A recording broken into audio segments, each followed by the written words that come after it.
So we will get started today on our lesson. Today is Tuesday, August 18th, and we will be talking about night attacks today. In fact, I will be presenting to you 4 devastating night attacks.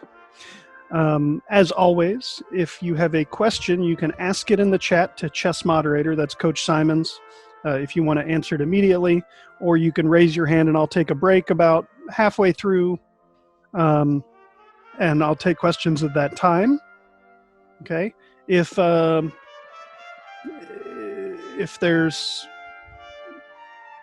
time later on, I'll also take questions at the end.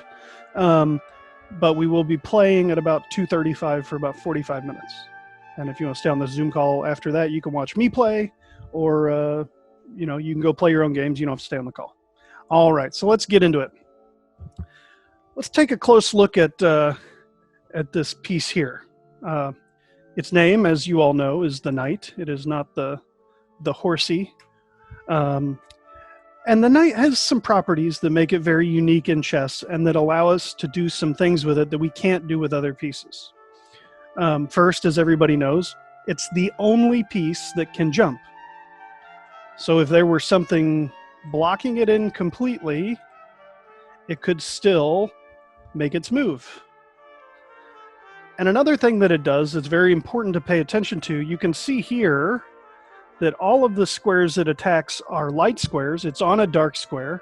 And as it moves onto a light square to attack dark squares. So every time our knight moves, the colors of squares that it's attacking are switching. Okay? And it moves in that 1-2 turn pattern. And we know that the knight is worth about 3 pawns or 3 points. So, what is a knight attack? Well, this is the beginning of a game, and often we see knight attacks very quickly in the game. Knight f3. Here, the knight makes an attack when it's looking at an opponent's piece. But the attack is only good. It's only worth something when it also makes a threat. And that means when we can capture something while gaining points or making a checkmate. Okay? So here the knight's attacking the e5 pawn. It's unguarded, so that is a threat. What should black do? Well, they can bring their own knight out and guard it. So now the knight attacking e5 is no longer a threat. But he's still making that little attack. So what's not an attack? I see this happen a lot, even in tournaments. White might start with knight f3 and they jump their knight immediately onto their opponent's side of the board, but this isn't a really good idea. Even though the knight is looking at the h7 and f7 pawns, this isn't a threat. Yes, it's an attack, but it's not a threat. So this isn't a good idea because both of those pawns are defended. We can see that the king guards f7 and the rook guards h7. So if black makes a move to attack white's knight, well, now the knight is threatened and it has to go move again. It has to go somewhere else. It should go back. But what I see is people try to capture on f7, but that's not a good capture. White has won 1 point of material. After the king takes the knight, white loses 3 points of material, so black is actually ahead by 2 points. All right, our first type of devastating knight attack is the knight fork. Knights, all pieces in chess can make a fork, but the knights are especially good at it. What is a fork? Well, a fork is when one piece threatens more than one piece, 2 or more. And here, I'm sure some of you guys are screaming it at me, but you're on mute. Haha. It's very clear that white can make a fork with the knight to win material. And the best move here for white is knight d6. When the knight goes to d6, it's attacking both the king and the queen. And because the king is under attack, black has to spend their turn getting out of check. We can never block a knight attack. Okay, and here there's no way to capture the knight. So black's king has to run to a safe square. And when they do that, they can't make both of their pieces safe. So white will win the queen. White will win the queen. And now White went from being down 4 points to being up 6 points, or up 5 points rather. Okay, and white should win this game easily by promoting either the A pawn or the B pawn. Here's another example of a knight fork. A knight fork here can be used against pieces rather than the king. Now, when we're not attacking the king, our opponent isn't forced to move either piece. But your opponent will make, or should make, the move that saves the piece of greater value. The knight fork here, knight c6, attacking the 5-point rook and the 3-point bishop. Here, black will make the higher value piece safe. They move their bishop. But you might be saying, well, isn't the bishop worth less than the rook? And you're right that it is. But if black moves their rook, they lose 3 points of material. If black moves the bishop to a square where it's still guarding the rook, when white takes the rook and black takes the knight, black has lost only 2 points of material. This is called the exchange, right? Exchange of a minor piece for a rook.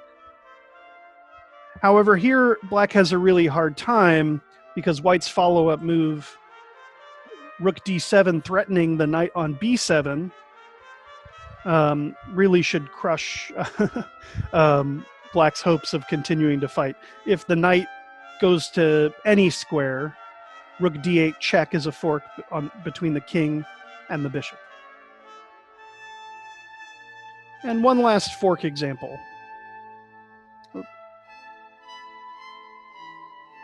We can use knight forks to maneuver to even better squares or even more forks. Here, the knight jumps into d5, attacking the queen and the bishop. Well, let's think about this for a second and ask if that's really what white's threat is here. If the queen moves to a square, say, like d8, does the knight really want to take this bishop on f6?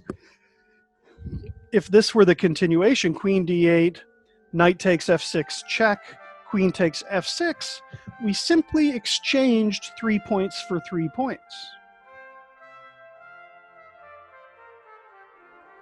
But after queen d8, we have a better move because we've used this attack on the queen and bishop to maneuver our knight to a different set of squares.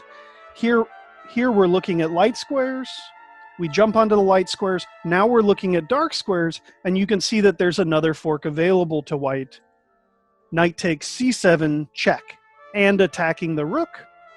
And of course, it's a bad idea for black to take the knight because white has this bishop that's guarding. That would lose 6 points. Instead, they might move their king and lose only 2 points instead. All right, so that is the knight fork. Knights are really good at making forks. They're the trickiest piece for making forks in the whole game. Here's another example of a knight attack. Knight attack number 2, the smothered checkmate. And it's kind of a unique thing that the knight can do that no other piece can do because of the knight's jumping power. This is a common pattern that you see in these kind of positions when black's king is in the corner behind 2 pawns as though they've castled. Here, white's down 2 points of material, but they're already winning because checkmate is forced. All right, the first move, knight f7 is check, and black has only one move to make their king safe. The king has to go to g8. Now the next move might surprise you a little bit. Knight h6 is now a double check. A double check. When it's double check, black can't take the knight because they're still in check from the queen. So the only way to get the king out of a double check is to move it. If the king comes to f8, well, that's a problem for black. They get checkmated immediately, right? The knight supports the queen, giving the kiss of death checkmate. So instead, the king goes to h8, and now kind of a crazy move. Queen g8 check. But because the knight guards the queen, the king can't capture the queen. The only way for this king to get out of check is to take with the rook. And now you see that the king is surrounded by his own pieces, and the knight makes checkmate with the help of those black pieces, smothering the king. We call this smothered mate. So I'll run through this more quickly one time. Knight f7 check. The king must move to g8. Knight h6 double check. King h8. Queen g8 check. Rook captures queen. Knight f7 checkmate. The most common pattern, I've played this in a game with this exact pattern, but it does happen in some other places, like when the king is on the center of the board, or king is in the center of the board. So I have a couple more examples for you. For here, we're looking at it from black's perspective, and you can see that black's got two knights kind of ready to go, right? Ready to go on the attack. Their knights are developed. All right, so black's idea is that they're putting a lot of pressure on this pawn. They have 3 attackers and only 1 defender. And white might make the move a3, saying, well, you're attacking my pawn, but I'm attacking your bishop. But black has a tricky idea here. They ignore the attack on their bishop by making a counterattack, like we talked about last week. Knight g takes e5. They only captured 1 point of material. And if white's too greedy here, well, now black has a really strong move. Knight d3 is checkmate. You can see again the theme, that the knight is reaching through all of these pieces that are trapping white's own king to make the check.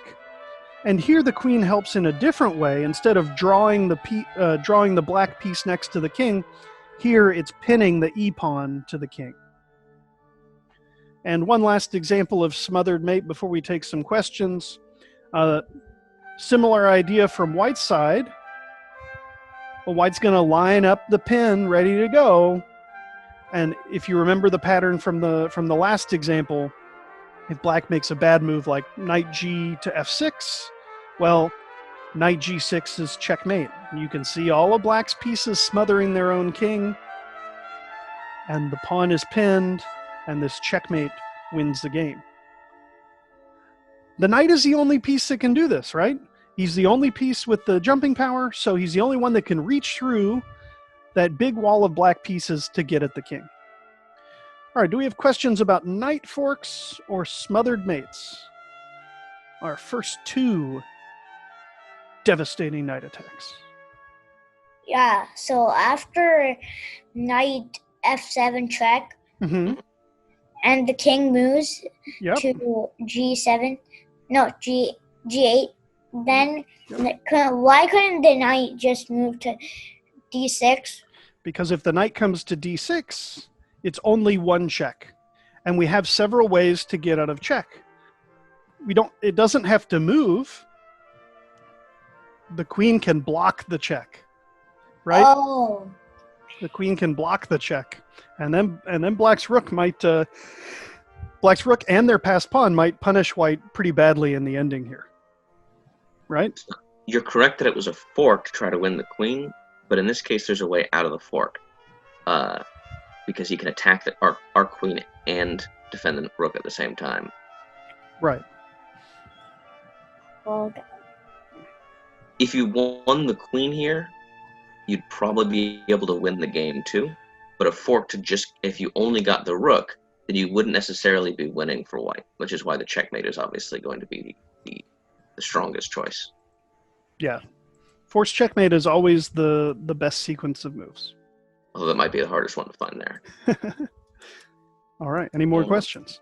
Adam had a question.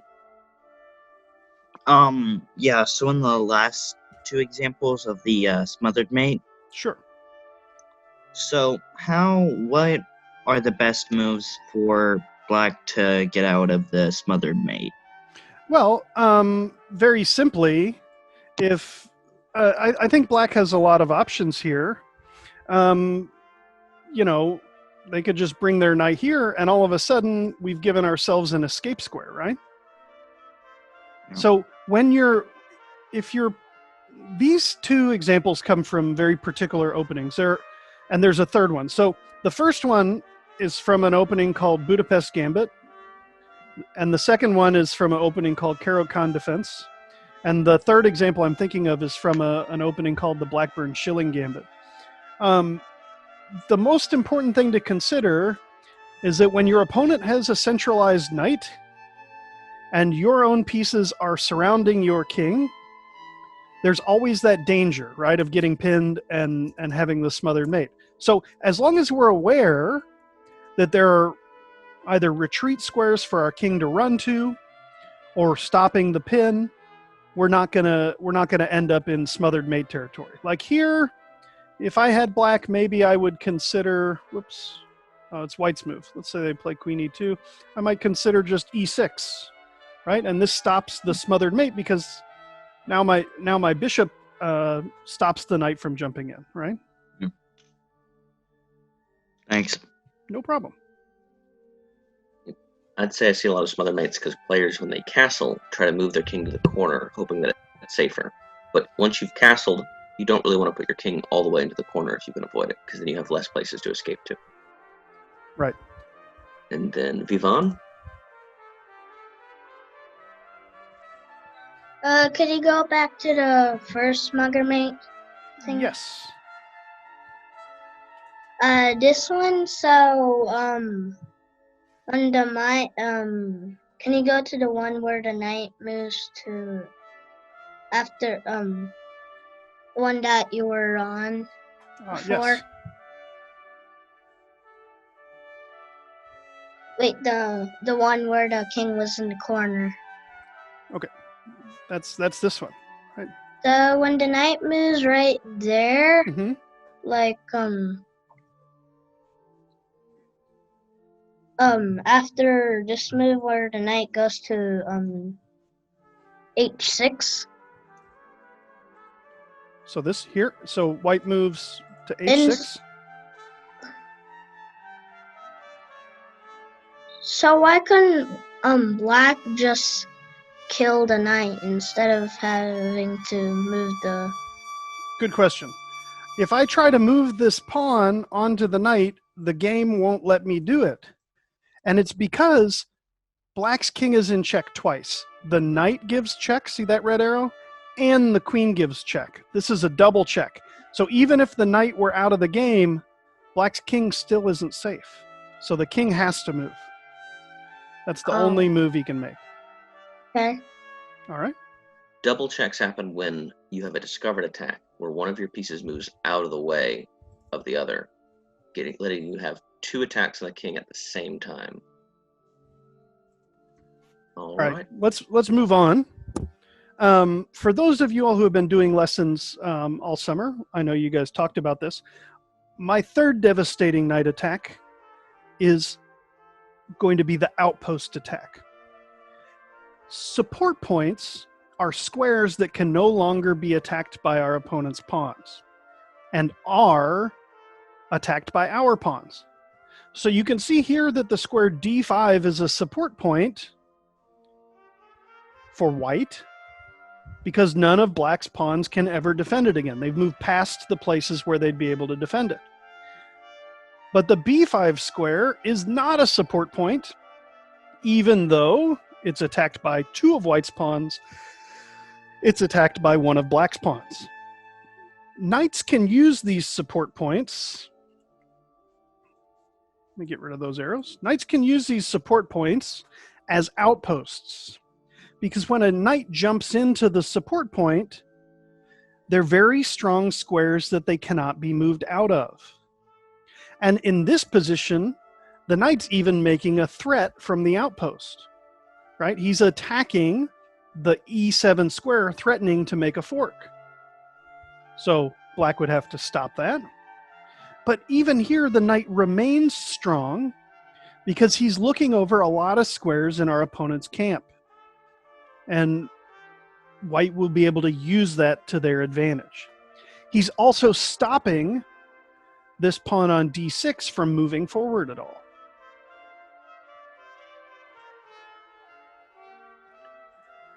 Knight outposts can be used to support checkmating attacks. For example, this one.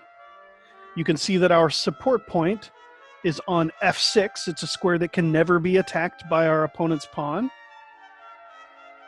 And when it's turned into an outpost by the knight also gives check, and wherever black's king goes, the rook comes in and gives checkmate.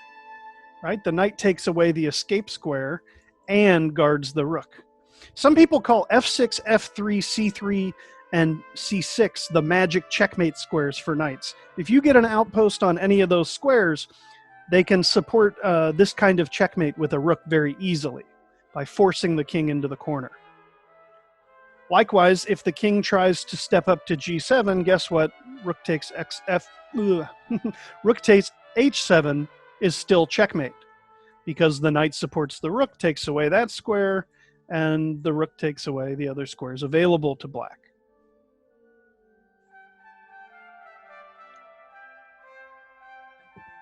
In this position, it's actually black's move, and both white and black have access to outposts.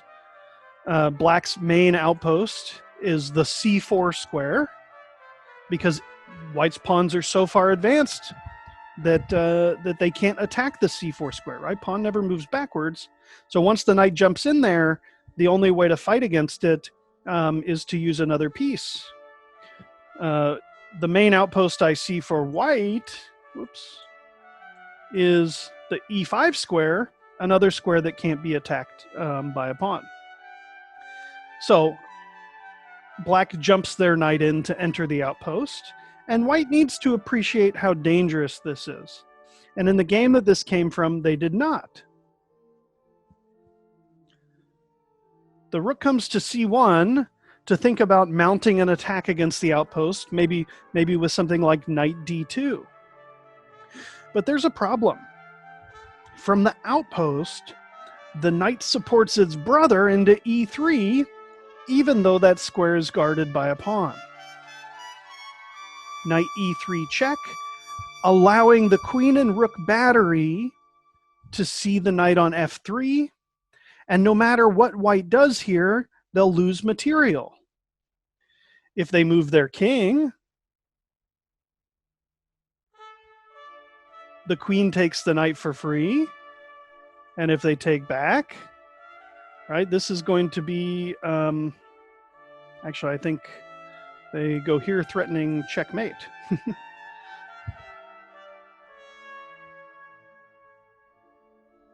Not much to be done.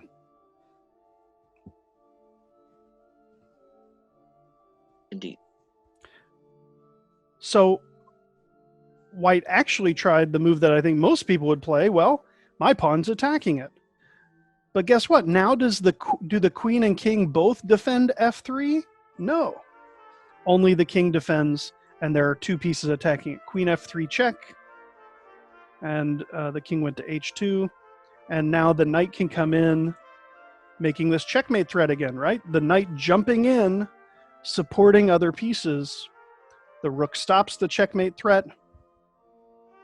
Knight f1. White doesn't have a lot of moves, right? The queen's taking away all of the king's squares. Rook takes f1, queen takes f1, knight f4. And here, black gets a very simple game with a move like rook takes f4, because if they capture the rook, well, they get the queen. So white exchanges the queen, and black enters an endgame with an extra rook and an extra pawn. Black should be able to win this quite easily. All right, and my final devastating knight attack I want to talk about is something we've talked about a little bit before, but it's from the beginning of the game. I see this a lot, especially in tournament games. So sometimes the sacrifice of a knight based on its ability to jump into squares that other pieces can't reach leads to an attack from those other pieces. This looks pretty normal, right? Well, the whole idea here is this move knight g5, where the knight and the bishop both attack f7 very quickly. Let's consider if black plays bishop c5 as their second move instead. Well, knight g5 here is a big mistake because the queen just takes it. So black's knight jumping defensively out allows white's knight to come in, and now black needs to defend f7 pretty carefully. d5, pawn takes. And this specific example of knight takes d5 followed by the knight sacrifice on f7 leads to an opening called the fried liver attack, and it's not easy to defend. And you might be saying, well, Mr. Williams, you told me not to capture a pawn on f7 with a knight when it's guarded by the king, and that's true. But in that example, I still had a pawn here, and all of my other pieces were on the back row. What's the difference here? Well, when the king takes, white has sacrificed 2 points of material. The queen comes to f3, making a fork on the knight and the king. If the king tries to run away, well, white gets their piece back and they're making checkmate threats. It's hard to defend this. So the king might step up and we keep attacking that piece. And even though white is down a piece, it's very difficult to defend. The sacrifice of the knight is very effective to let white's other pieces come to life and trap the king in the middle of the board. Now, really strong players would play this and get a draw with black. I play this and I try it and I lose like every time. This is really hard to defend. But let's consider, what if black decides not to take that knight? Well, it's a fork on the queen and the rook. So if the queen moves, well, they might even just take the knight first. 3 points is more than the 2-point exchange. And white is going to have a good game here. Or they might try, or if they try to move the rook, well, the knight just takes the queen. All right, so questions quickly. We have 5 minutes before we start playing. So questions quickly about outposts, using outposts with our knight, or the fried liver attack. And I'm specifically talking about the variation knight takes d5, knight takes f7 with the sacrifice. All right, question from Adam. So the last one, could you go back one? Yeah, so after the knight takes, what if they move their queen up to d7? Or d6, actually. Oh, no, Well, if they go to d7. d6, the knight will take it, right? Yeah. This knight is seeing there. So if they go to d7, well, I think here, right, what's the most points that white can get out of this? Is probably looking at knight takes g8, although it comes to mind, yeah, I think they play knight takes g8 here, or h8, sorry. Knight takes h8, and maybe in the very near future, they have the idea of playing something like queen h5 check, and that king's in a lot of trouble. And, could you go back to the first example? Well, there was just the one on the fried liver attack. Well, the Outpost example? Yeah, the first outpost, I think. Sure. So the bishop What has to was go to it? d8 to guard against the fork. What about instead the king moving back to the h file or even g7? Well, I think if he goes to the h file, this rook is going to come in. Well, that's a fork that wins. So let's say he goes to h8. I think this rook coming in is a bit of a problem. Is a bit of a problem for black, because I'm going to get pressure on a lot of black's pawns. Okay, yeah, thanks. No I problem. just, yeah. And if he's not careful, rook f7, knight f6 is close to that checkmate situation we shot earlier with the smother mate. In fact, it is exactly that situation. You don't need the pawns there to do this. The rook and the knight are enough to make this checkmate. All right.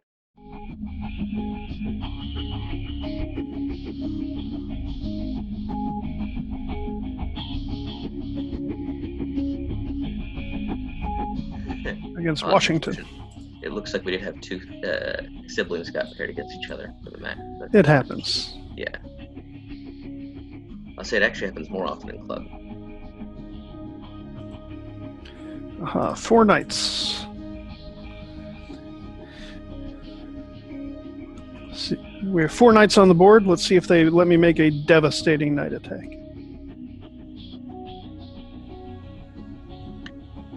I'm hoping to make sure that you learn a lot of lessons while you're listening to the lessons, but I'd say the strongest thing you can learn from playing, probably how to lose well. And how to deal with it when your pieces start getting captured. If you find yourself losing too many pieces, it might be that you're moving too fast, especially after something gets captured. Anytime someone makes a capture, you should be spending some time on that move to make sure that nothing else is in danger. All right, let's see if I can make a devastating knight attack here.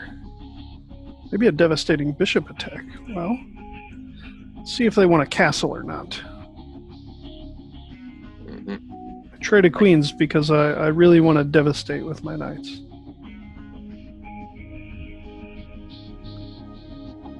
Bishop g5, long castles. Oh, I'll make this devastating knight. Well, I mean, it's a pawn. Is that devastating or just... I'm just going with the lesson theme here. Okay. Now, it's not exactly a support point because it can be attacked by a pawn and it isn't guarded by a pawn. But it's serving some of the same purpose for now.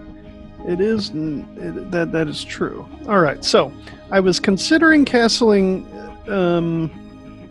queenside, but now that there's a bishop pinning my knight, I am not going to do that. So I want to castle kingside and see if they really want to trade for this pawn. Let's see what happens. I'll give the pawn back. I'm so nice. Mm-hmm. They didn't want to take my pawn. Well, I don't want to give it to them anymore. Last turn, of course, you wanted it to open up their king and make your attack work better. Correct. Let's see.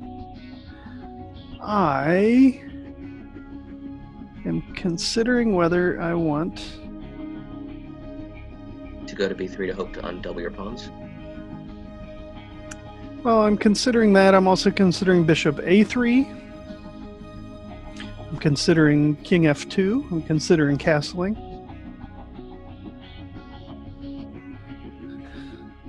A lot of consideration going on. I know.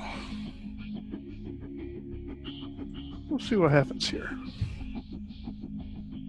This looks more like a devastating bishop attack.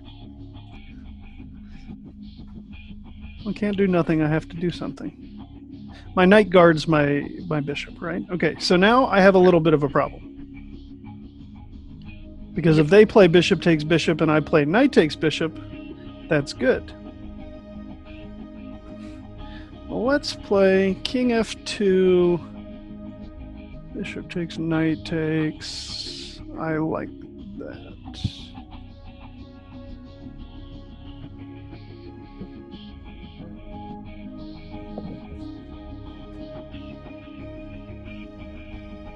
It's also one of the ways to keep your knight.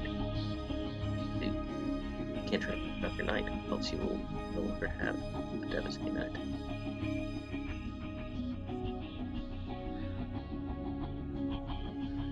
See, now if I play knight takes, king takes, bishop takes, knight check.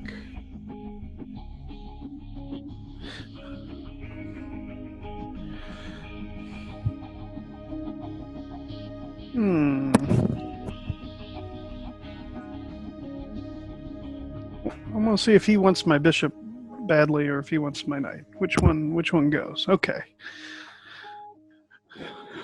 Well then, in that case, I will make the retreat to try and undouble my pawns.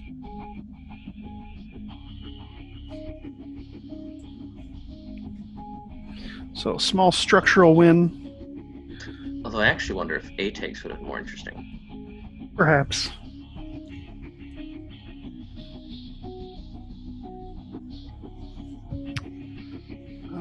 More trades. Careful when trading rooks like that. You have both people have 2 rooks in the back row. Whoever trades first loses the file and gives it to the other person. Okay, well that's actually a pretty good move because I was going to play bishop e7 trying to get my rook into d7, so I do like that move. I like bishop e7 anyway. Bishop e7 anyway doesn't work. He's talking about the threat, but the bishop Mm-hmm. yeah. Anyway, it doesn't actually work. But g4 does.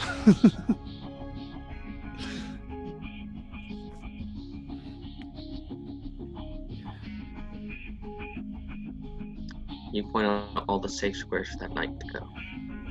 Real quick. Oh, safe ones? Yeah, just real quick. Okay, I did it. Yeah, that knight's got nowhere to go. He can go to h5 when I played g5. But for now, he can't. But for now, there's nowhere. Aha. The Well, rook now I is trying to can take the now B I file, can do what I was trying to do to begin with. But the B file isn't open. It's only half open, and it's attacking a guarded pawn, which means the rook doesn't really get to do any useful attack there. It might be useful to reposition the rook onto b5 and try to come out into the middle of the board, but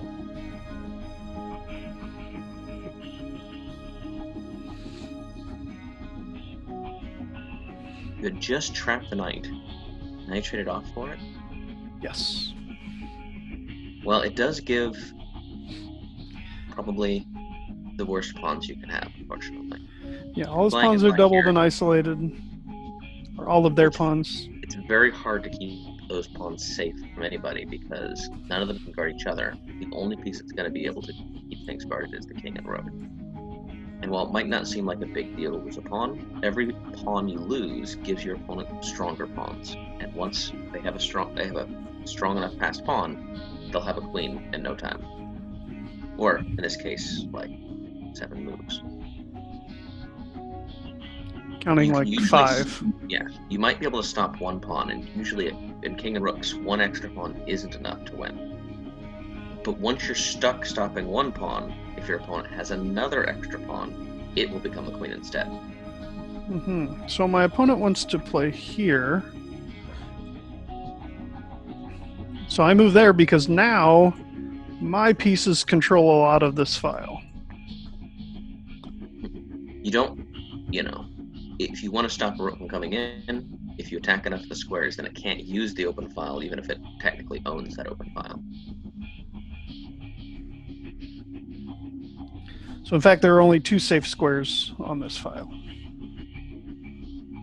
Oh, he resigned. This would be a fairly standard place to resign, I'd say, for an element game. There's a lot of pawn power here. The I don't stronger blame you get, the less likely they lose. Not because they win more games, but because they draw more. Indeed. All right, so we have f4. Now I could try for some queen shenanigans, but I'm going to play d5, which is the way I like to play. All right, my opponent has gifted me a pawn because that pawn was not guarded. The f pawn is not a strong one to move early. They have gifted me a second pawn. I was expecting you to push e5.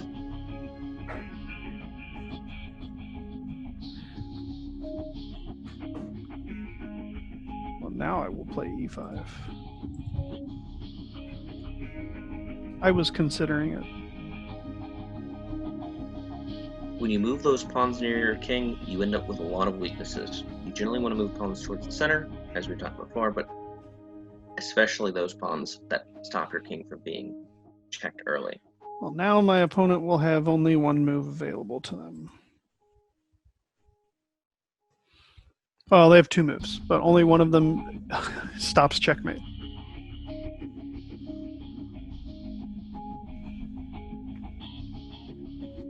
Yeah. And now, just like before, queen and bishop combined can attack that f square very quickly. In order to stop that, you generally have to have pieces to block some of those attacks from coming in. Many players would try to threaten the queen here, which doesn't help if the queen's about to checkmate. You have to stop the attack or try to threaten anything. Safety first. Oh, that doesn't stop it, though. Good game.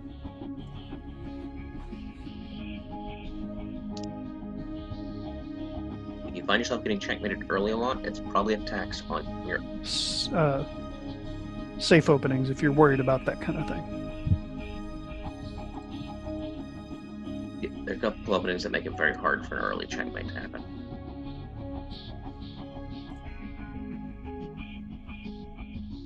In a tournament, getting form of checkmate is really annoying because you then have to wait for the next round to start. Let's see if they go for it. If they play knight g5, I will try and defend the fried liver here. Okay, let's see if they want to go through with the lesson. Yeah, if they, I promise you, if you're listening, I will try and defend with the fried liver. Your move here would be knight g5. No, they don't want to play that way. Okay. It is a dangerous way to go. Sure. What shall I do? Well, usually bishop move to castle. That will stop the attack. Right. This is something important to note. If you've castled, the fried liver attack doesn't work because you have a second defender on f7. And a rook and pawn is worth the same as a knight and bishop. So even if they come in with the attack, it's not really a danger. Some people might prefer the rook, but usually a knight and bishop is much more likely to have good attacks early on than a rook is.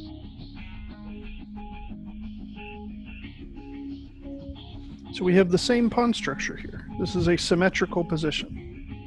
Mostly. But their queen is on d2 and my queen is on d8. And you've got a knight hasn't developed. It's about to be asymmetrical. Oh, that's interesting. Yeah, let's go for some asymmetry. Offering a bishop trade here means that black would end up with an extra pawn in the middle, even if they're doubled. Now this is a threat. Two pieces attacking e6 with a battery.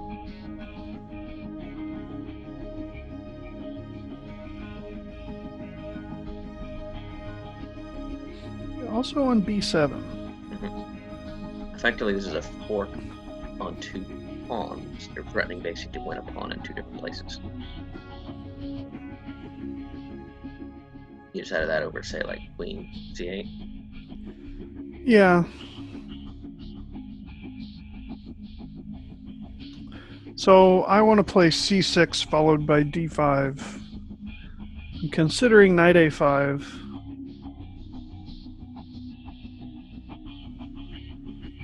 Yeah, that one's interesting. Although, yeah.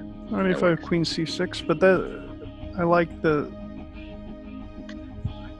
problems for white are if the queen tries to keep attacking the knight and stays out in front of the pawns, it can eventually start running into trouble. The knight is unguarded, but since you're planning to push c6 anyway, that will guard the knight as soon as you push the pawn. Also have this move. Uh-oh. That's one of the problems with trying to bring the queen out in front of the pawns early, is because if you're not careful, there's a lot of places that are under attack before you move there. And it can be hard to see them all in advance.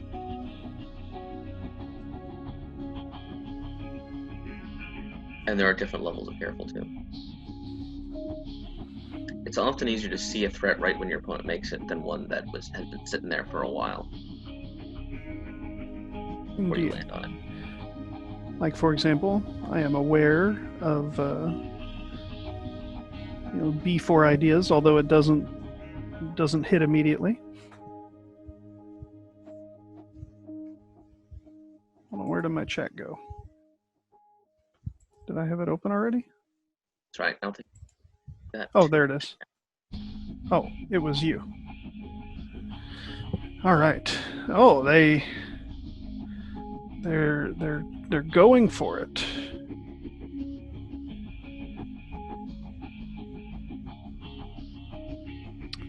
That is an interesting idea.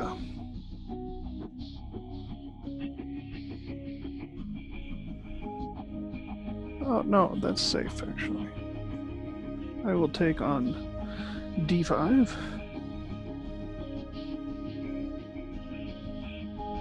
Actually, that wasn't safe. Interesting.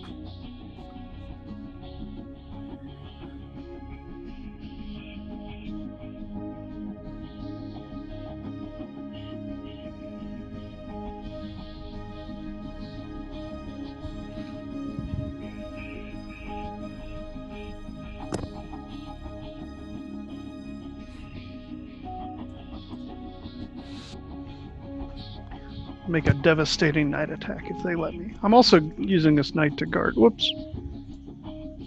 Using my knight to guard d5. Ah, they stopped my devastating knight attack. Rats.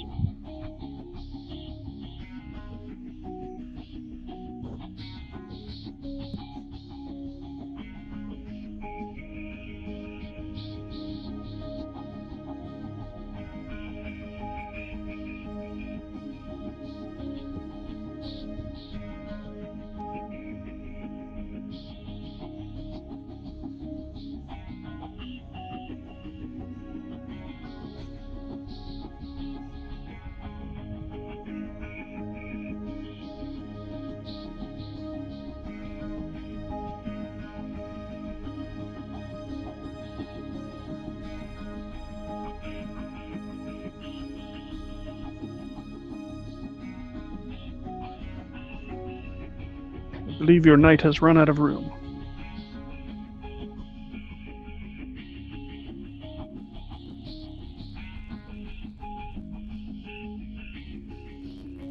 Although there's some interesting ideas to try here.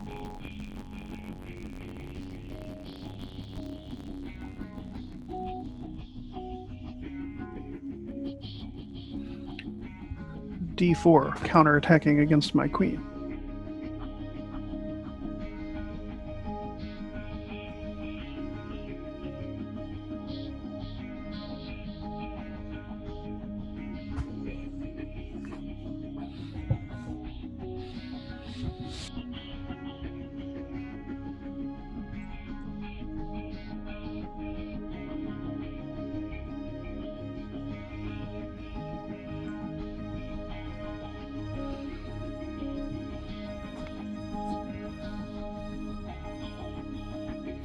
My queen is reasonably safe on the light square since they don't have a light square bishop, even though my king and queen are lined up on the same diagonal.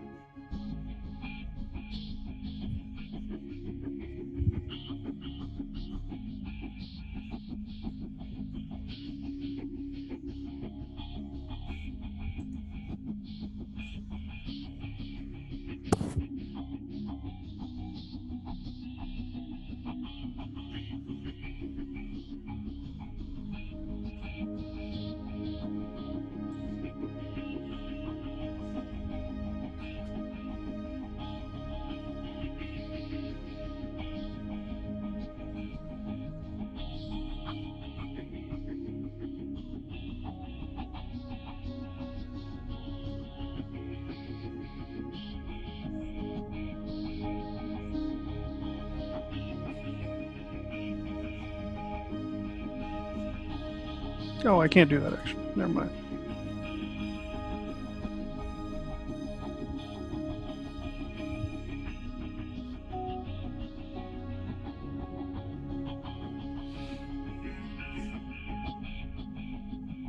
Uh-oh. Your bishop was doing an important job.